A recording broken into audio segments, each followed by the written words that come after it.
Mari kita berdiri. Kami mewakili iman kami dan pengakuan iman Nasri. Mari kita baca pengakuan iman Nasri. 1, 2, 3. Aku percaya kepada Allah, Bapa yang Maha Kuasa, Khalik langit dan bumi, dan kepada Yesus Kristus, anaknya yang tunggal, Tuhan kita, yang dikandung dari Roh Kudus, lahir dari anak Maria, yang menderita sengsara di bawah pemerintahan Pontius Pilatus, disalibkan, mati dan dikuburkan, turun ke dalam kerajaan maut, pada hari yang ketiga, bangkit pula dari antara orang mati, naik ke surga, duduk di sebelah kanan Allah, Bapa yang Maha Kuasa, dan dari sana Ia akan datang untuk menghakimi orang yang hidup dan yang mati.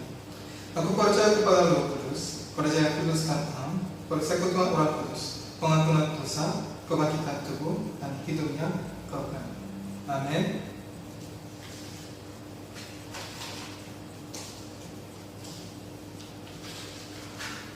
Jesus, the Barrier of Thee. Jesus, the Barrier of Thee, with sweetness fills my breast, but sweeter far Thy face to face, and in Thy presence rest. No voice can sing, no word can pray, nor can the memory find a sweeter sound than Thy blessed name, O Savior of mankind. Oh, every contrite heart, oh joy of all the meek, to those who fall, how kind Thou art, how good to those who seek. But what to those who find out is nor tongue nor pen can show the love of Jesus, what it is. No, but His love once known. Jesus, our only joy, be Thou, as though our prize will be. Jesus, be Thou our glory now, and through eternity. Amin. Mari kita berdoa. Saya berdoa dalam bahasa. Mari kita berdoa. 주님 감사합니다. 하나님 오늘도 이렇게 정말 좋은 주일 허락하여 주셔서 주님 감사합니다. 저희가 함께 모여서 또 이 자리에서 함께 예배드리게 하신 주님 감사합니다. 하나님 오늘 저희가 주님의 말씀 앞에 설 때 주님의 말씀 깨달을 수 있도록 도와주시고 주님의 그 말씀대로 살아갈 수 있도록 붙들어 주시기 원합니다. 기도와 말씀 가운데 제 삶이 집중될 수 있도록 도와주셨고 정말 신앙의 기초에 제가 정말 잘 다져져서 정말 날마다 주님과 동행하며 함께하는 삶이 될 수 있도록 축복 들어주시기 바랍니다. 아버지 오늘 제가 하나님의 말씀을 전할 때 좀 담대하게 접할 수 있도록 도와주셨고 성령 충만함으로 채우시기 바랍니다. 이제 모든 이들 성령 충만함으로 채우시기 바랍니다. 우리 감사합니다. 이번 말씀 살리시고 예수 그리스도로 기도드립니다. 아멘. Selamat siang semua. Ibu Ratna, Ibu Yohana, Helda, Agung, Riana, Ibu Mi, Sarah. Semua sehat? Ya, puji Tuhan. Ya, puji Tuhan. Saya juga sehat. Saya senang sekali. Saya senang. Sangat senang karena kami berkumpul bersama untuk ibadah minggu kedua bulan Agustus. Ya, bulan depan, bulan September, minggu pertama, kami akan beribadah bersama. Okay? Jadi kita harus berdoa tentang ibadah ini. Tapi situasinya masih sama dengan sekarang, seperti masih serius seperti ini. Mungkin kami harus menunda bulan Oktober. Okay? kita harus berdoa. Tidak ada makan siang. Itu bersama, beribadah bersama Tuhan. Setelah selesai ibadah harus pulang. Oke, 자, pertama-tama mari kita membaca firman hari ini bersama-sama. Latapan chapter 5 ayat 19 sampai 22. Latapan chapter 5 ayat 19 sampai 22. 자, mari kita baca bersama. Latapan chapter 5 ayat 19 sampai 22. 1, 2, 3. Engkau ya Tuhan bertakhta selama-lamanya, takhtamu tetap dari masa ke masa. Mengapa engkau melupakan kami selama-lamanya, meninggalkan kami demikian lama? Bawalah kami kembali kepadamu, ya Tuhan, maka kami akan kembali. Alhamdulillah, hari-hari kami seperti dahulu kala. Atau apa engkau sudah membuang kami sama sekali? Sangat murkakan engkau terhadap kami. Yerusalem adalah ibu kota perjanjian lama Israel. Benteng itu yang dibangun di atas bukit, di atas lembah Kidron dan Hinom, kokoh di dataran tinggi lebih dari 700 meter di atas permukaan laut. Setelah itu, baik di Yerusalem adalah tempat kediaman hadirat Allah, memperlihatkan bahwa Allah Yehuwa tinggal di antara Israel. Tetapi sekarang tembok dan istana kerajaan yang membesar-besarkan keagungannya, bahkan kuil Allah luntur dan terbakar sia-sia, dan nama-nama kuil yang berharga dan harta istana kerajaan dijarah secara mengerikan. Berbeda dengan dua invasi sebelumnya, pengepungan panjang 1 tahun dan 6 bulan dimulai oleh tentara Babel. Sekarang bertekad untuk menghancurkan Yehuda. Selama periode ini, penduduk Yerusalem cukup lapar dan haus. Akhirnya memakan anak-anak mereka. Mereka menjadi budak di negeri asing yang jauh.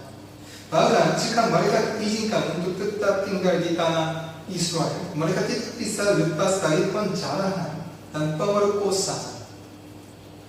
Yerusalem tidak berakhir dari teriakan, kekerasan dari pasukan pendudukan, dan juga tidak ada akhir dari teriakan yang orang Israel. Setelah itu, hanya rasa malu dan putus asa tetap ada di tempat kemarahan, pembantaian, penjarahan, pembakaran, dan pemerkosaan terjadi. Kejatuhan Yerusalem dan kehancuran Yehuda pada tahun 586 telah dinubuatkan berulang kali oleh Yeremia sendiri dan juga oleh banyak nabi yang lain. Maka ini adalah penggenapan dari nubuat Allah tentang penghakiman orang-orang yang jatuh, yang meninggalkan Allah Yehuwa. Namun Yeremia sendiri dipaksa untuk berteriak kesakitan dan kesedihan yang tidak bisa ditahan sebagai orang Israel. Karena tembok-tembok Yerusalem runtuh di depan matanya, dan orang-orang yang terkasih berteriak dan bersembunyi di bawah kekerasan bangsa-bangsa lain.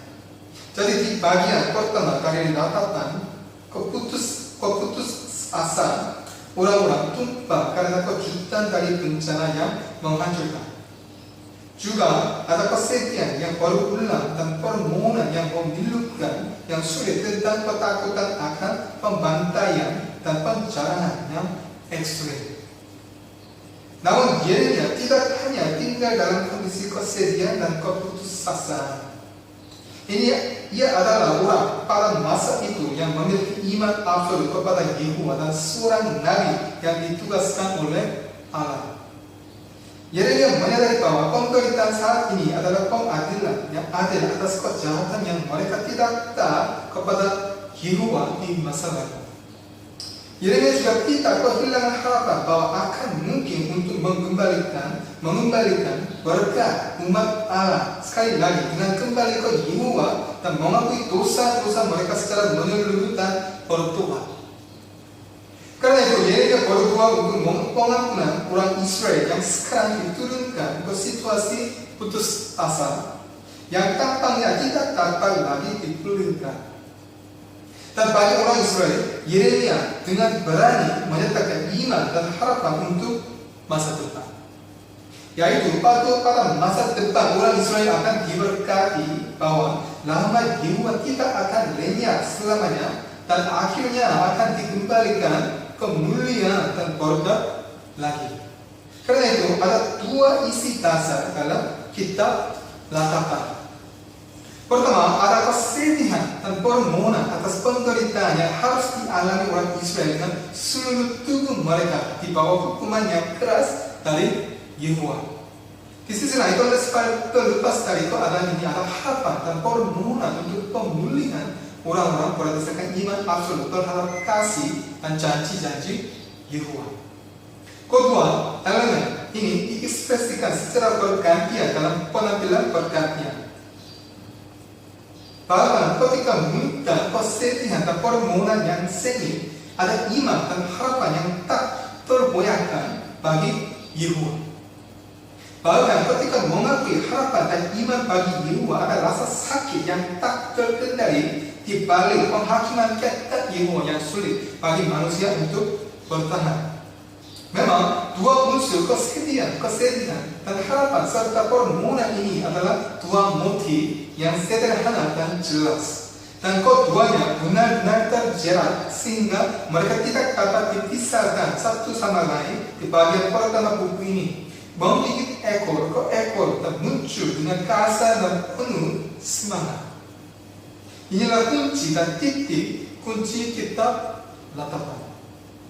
Berteriak dan menjerit ada di mana-mana. Ada adegan kejatuhan Yerusalem. Ada kesedihan dan permohonan disertai dengan gambaran yang jelas tentang kehancuran dan keputusasaan orang Israel yang tersisa di Yerusalem setelah kehancuran. Ini adalah cerminan dari pernyataan duga yang Yeremia catat bertarung di Yerusalem.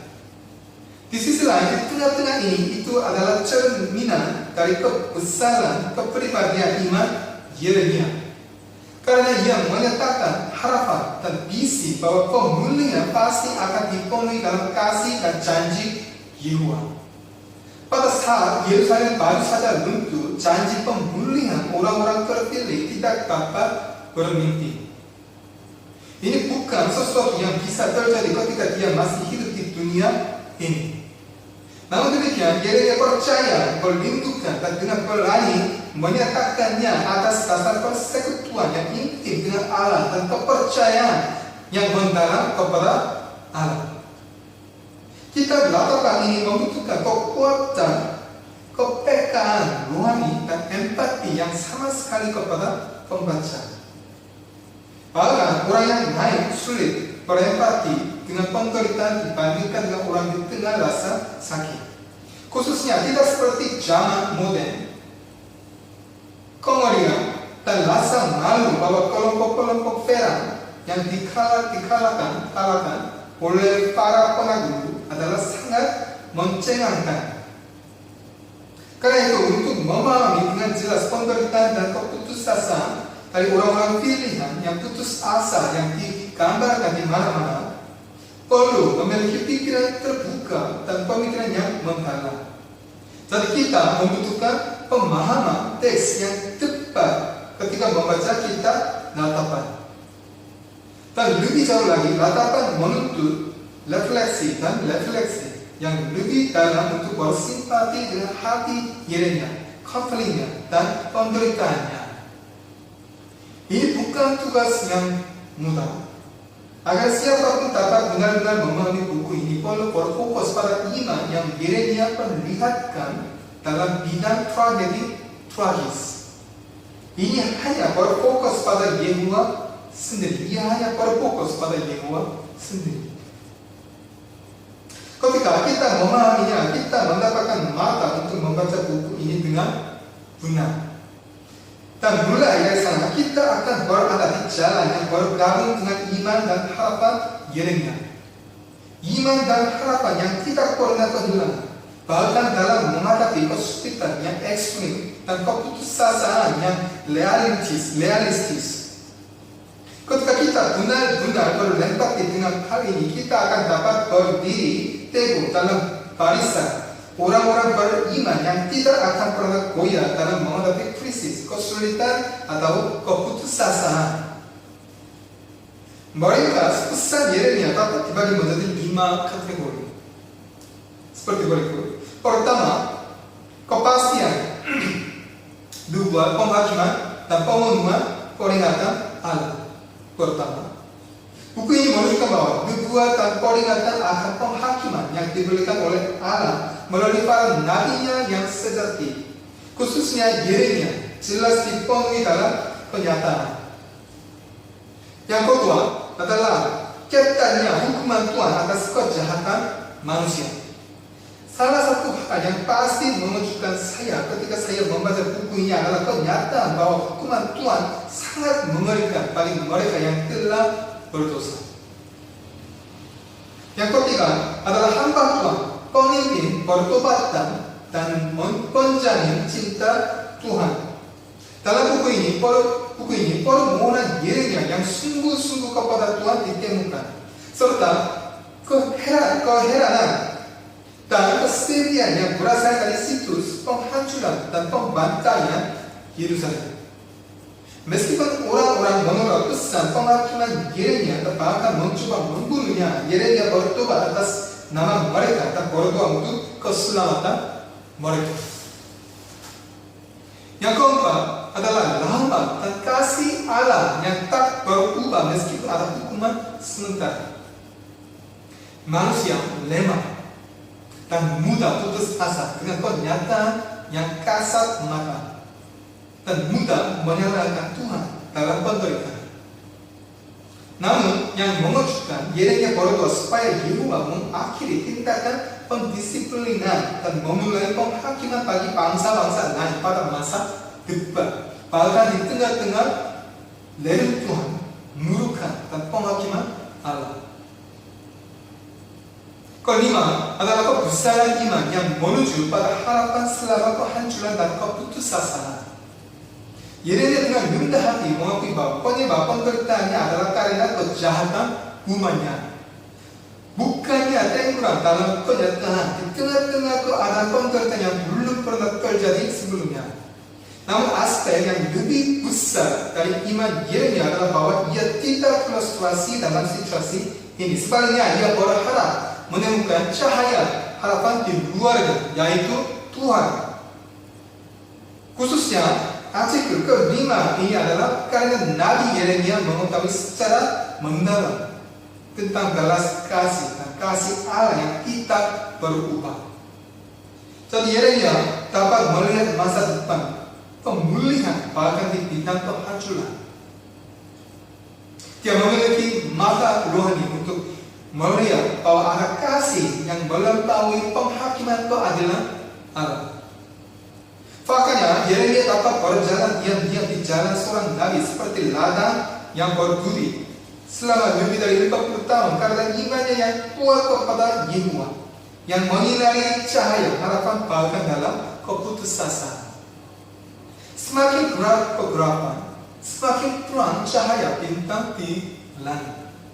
Karena itu, doa Yeremia yang membawa harapan untuk pemulihan di poin realitas mengerikan penghakiman Yehova memperlihatkan kebesaran iman yang mengubah kehancuran dan keputusasaan menjadi harapan.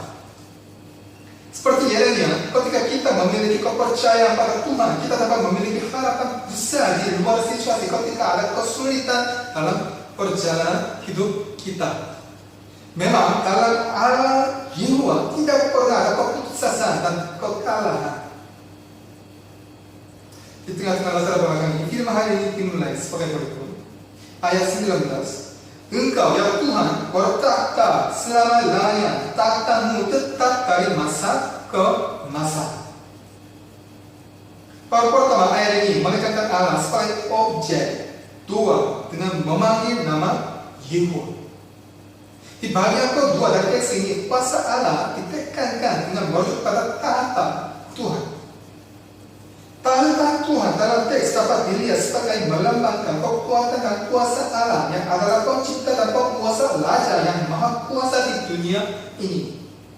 Yeremia mengatakan bahwa takhta Allah dengan makna ini akan berada dari generasi ke generasi. Ini adalah ungkapan yang menunjukkan bahwa kuasa dan kuasa Allah tidak terbatas pada satu zaman atau generasi tertentu seperti Raja dunia, imam, atau hakim, tetapi berlanjut selamanya. Dalam Kejadian chapter 15 ayat 16, Allah mengatakan bahwa Dia membawa keluarga Yakub ke Mesir, tetapi Ia berjanji untuk kembalikan mereka ke tanah Kanaan dalam 4 generasi, dan Ia menepati janji itu melalui secara keluarga.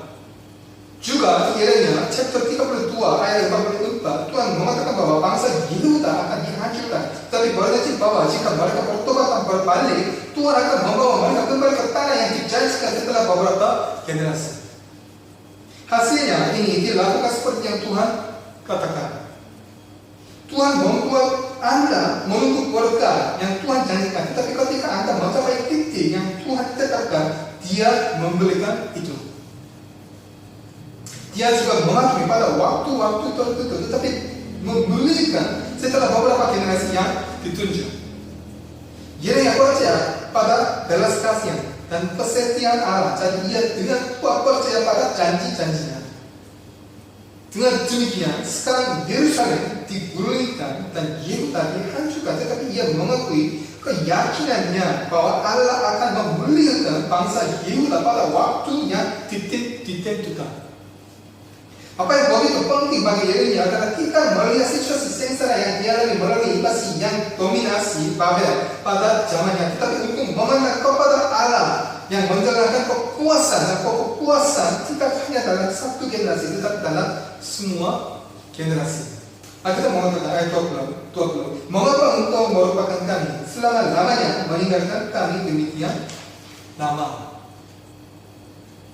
Dalam ayat 19 sebelumnya, Yeremia yang mengakui kedaulatan mutlak Allah meminta untuk menjaga dan memulihkan orang-orang terpilih yang tertinggal dalam ayat 21.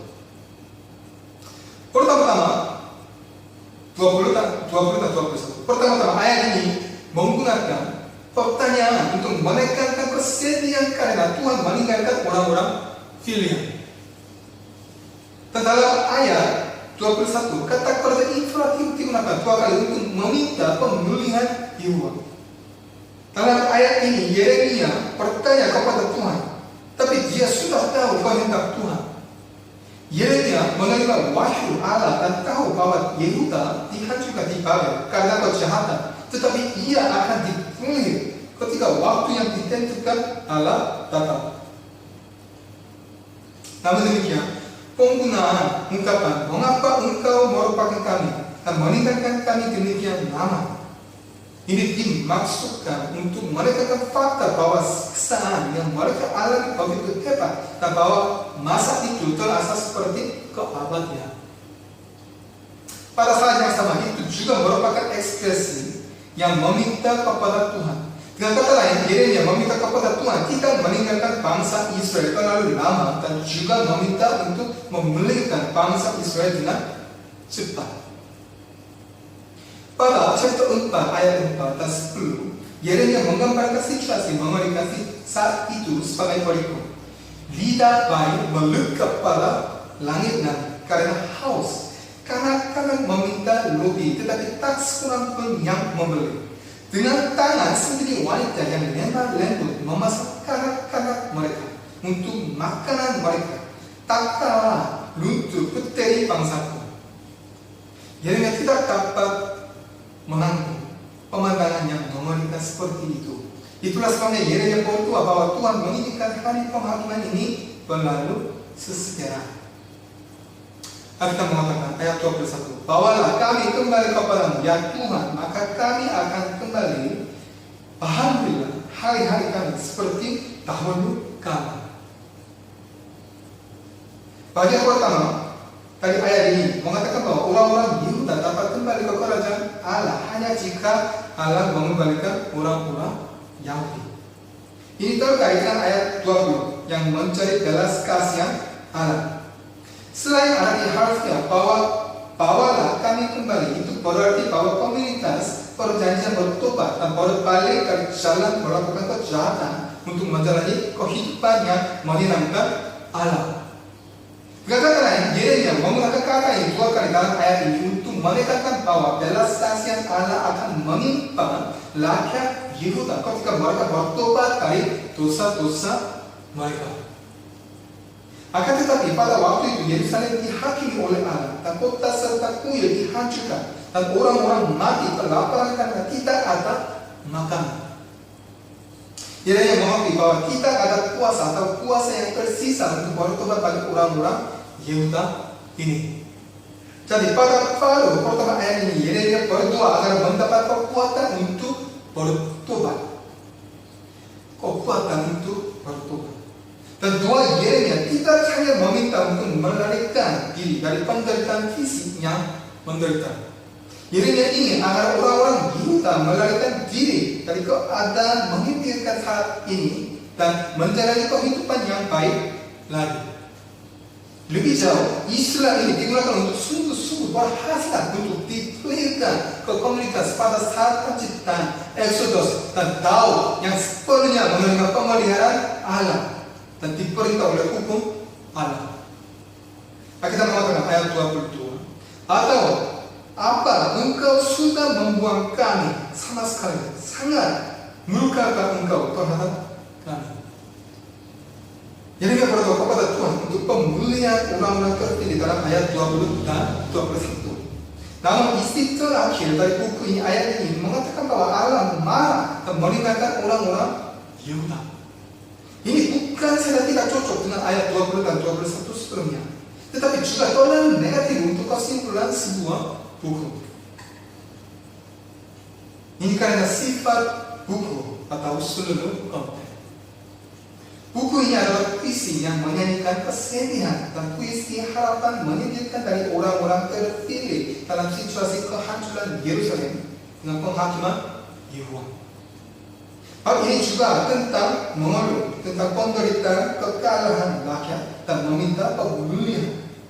Dengan kata lain, itu mengandung kesedihan dan harapan serta permohonan pemulihan. Namun karena judul buku ini latar belakang, ini terutama tentang kesedihan daripada keyakinan pemulihan. Keempat puisi sebelumnya diklasifikasikan sebagai puisi kesedihan ditandai dengan permohonan untuk rasa sakit kehancuran. Puisi kelima bab utama kecuali untuk beberapa bagian terakhir juga ditandai dengan permohonan untuk rasa sakit kehancuran. Banyak bagian dari puisi ini dipenuhi dengan permohonan untuk rasa sakit. Yeremia tahu bahwa Allah pasti akan memulihkan Yehuda. Namun penderitaan yang diderita Yeremia sebagai manusia sangat besar. Karena penderitaan rakyatnya begitu hebat. Para pemimpin agama dibunuh di tempat kudus. Lidah bayi melekat pada langit-langit karena haus. Dengan tangan sendiri wanita yang lemah lembut memasak kanan-kanan mereka untuk memakan mereka. Dalam situasi yang mengerikan ini, bahkan sulit untuk dibayangkan. Apa yang bisa dia lakukan adalah memohon belas kasihan dan kemurahan Tuhan dengan perasaan muntah darah. Dalam hal ini agak wajar bahwa isi terakhir dari buku ini dikaitkan dengan permohonan banding atas penderitaan penghakiman Yehuda. Dengan kata lain, Yeremia mengakhiri bagian akhir buku ini dengan banding atas penderitaan penghakiman Yehuda. Dengan melakukan ini, Yeremia berseru kepada Tuhan dalam hal penderitaan besar dari diri bangsa Israel sendiri. Pada saat yang sama, melalui ini mereka berdoa untuk pekerjaan pemulihan secara Tuhan. Dalam ayat pertama, teks hari ini, ayat 19, berbicara dengan jelas. Dengan kata lain, meskipun ibu kota dari orang-orang yang dipilih dihancurkan dan bayi suci Allah dihancurkan, Yeremia menjelaskan bahwa keberadaan Allah dan pemerintahnya adalah kekal. Amin. Bahkan seperti yang ditekankan beberapa kali dalam kalimat Alkitab, Tuhan tidak dikunci hanya di bait suci dan memerintah di sana. Tahukah Tuhan selalu ada di surga. Kuil itu hanya melambangkan kehadiran Tuhan. Karena itu kehancuran bait suci tidak mengakhiri pemerintahan Allah. Tuhan adalah Raja yang hidup selamanya dan memerintah selamanya. Dan pengakuan Yeremia tentang keberadaan Allah dan keabadian tahta adalah untuk menunjukkan bahwa ada harapan untuk kemuliaan bahkan jika orang-orang pilihan dikalahkan. Terlebih lagi jika Allah hidup dan tahtanya kekal, maka harus jelas bahwa umatnya akan pulih kembali. Dengan kata lain, kegagalan orang-orang yang dipilih adalah karena pemeliharaan Allah untuk menghukum dosa-dosa mereka, bukan karena kuasa Allah dihilangkan atau akhir dari kedudukannya sebagai Raja. Karena Yeremia mengetahui fakta ini dengan baik, ia menetapkan harapan kemuliaan bagi orang-orang yang dipilih melalui pengakuan ayat ini, bahkan dalam situasi putus asa. Dengan cara ini, karena tahta Allah adalah tahta yang kekal, tidak ada keputusasaan yang tak ada harapan bagi orang-orang kudus kita. Umat Allah dapat menghadapi situasi putus asa karena kesalahan mereka sendiri atau penganiayaan terhadap musuh-musuh mereka. Dan situasi putus asa seperti itu membuatnya tanpa bagi dirinya atau orang lain bahwa tidak ada Tuhan atau bahwa Tuhan tidak peduli padanya. Namun Allah hidup selamanya, terlepas dari keadaan umatnya, dan pemerintahannya adalah kekal. Seperti sekarang virus corona itu sangat serius di Indonesia. Namun Allah hidup selamanya, terlepas dari keadaan umatnya, dan pemerintahannya adalah kekal. Amin. Karena itu tidak peduli betapa putus asanya situasinya, para orang kudus harus ingat bahwa tidak ada keputusasaan absolut, dan mereka hendaknya hidup dengan harapan dan memandang kepada Allah. Selain itu, kita harus mengatasi situasi putus asa dengan keyakinan kuat bahwa kita akan pulih kembali dan menjalani kehidupan yang akan bertahan. Mari kita berdoa. Saya berdoa dalam bahasa Korea.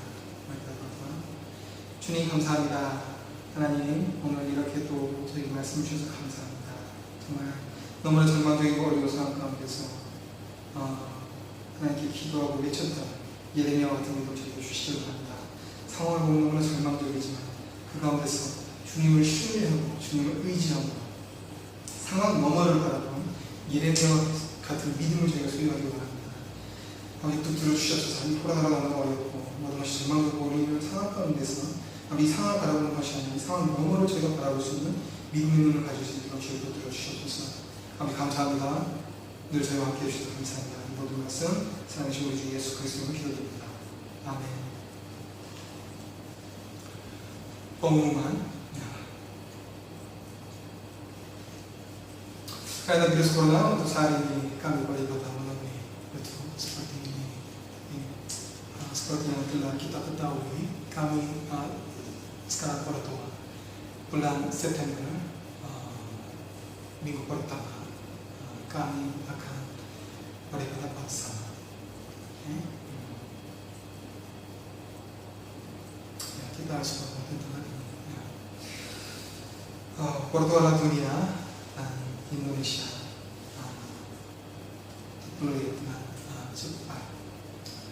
Okay. Tolong jangan lupa waktu doa jam 9 setiap malam, setiap hari. Okay. Akhir-akhir ini ya, tidak ada pesan waktu itu. Jadi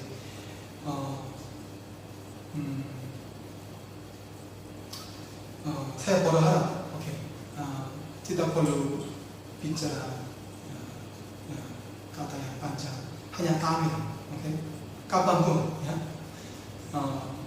antara jam 9 dan jam 10, oke, berdoa dan kita tinggalkan pesan seperti ini, amin, oke, itu saja. Tolong jangan lupa waktu doa jam 9, ya, setiap malam, setiap hari. Kita akan berdoa sampai besok selesai di Indonesia. Okay? Dan jangan lupa renungan setiap hari. Kami membaca doa pasal setiap hari dan saling memberikan renungan. Ini juga, okay. Ini terlalu sulit bagi Anda sekalian. Okay. Hanya memberikan pesan ayat itu. Okay? Membaca doa pasal bukan perenungan, okay? Perenungan sendiri, tapi kami ingin tahu ayat apa, okay? Anda ingin memberikan kepada kita, okay? Jadi waktunya terbatas, sibuk sekali, atau capek, okay? Hanya ayat saja, okay? Mengerti maksud saya. Okay. Waktu doa, amin saja, dan perenungan ayat saja. Okay. Jika sibuk sekali, tapi saya pikir saya juga sibuk sekali akhir-akhir ini. Oke, dan kelas bahasa Korea sudah dimulai dan berlanjut. Banyak siswa datang ke tahap 1, dan banyak muslim ada. Kita harus berdoa kepada mereka. Okay. Terima kasih. Dan doa penutup. Murid-murid Yesus bertanya kepada Yesus, bagaimana kami bisa berdoa? Yesus menjawab, kamu harus berdoa sama dengan ini. Ini adalah doa Bapa kami. Jadi kami harus berdoa sama dengan doa Bapa. Harus setiap hari, setiap momen. Mari kita berdoa dengan doa Bapa kami. 1, 2, 3. Karena itu berdoalah demikian, Bapa kami yang di surga, dikuduskanlah namamu, datanglah kerajaanmu, jadilah kehendakmu di bumi seperti di surga. Berikanlah kami pada hari ini makanan kami yang secukupnya, dan ampunilah kami akan kesalahan kami, seperti kami juga mengampuni orang yang bersalah kepada kami. Dan janganlah membawa kami ke dalam pencobaan, tapi lepaskanlah kami daripada yang jahat. Karena Engkaulah yang mempunyai kerajaan dan kuasa dan kemuliaan sampai selama-lamanya.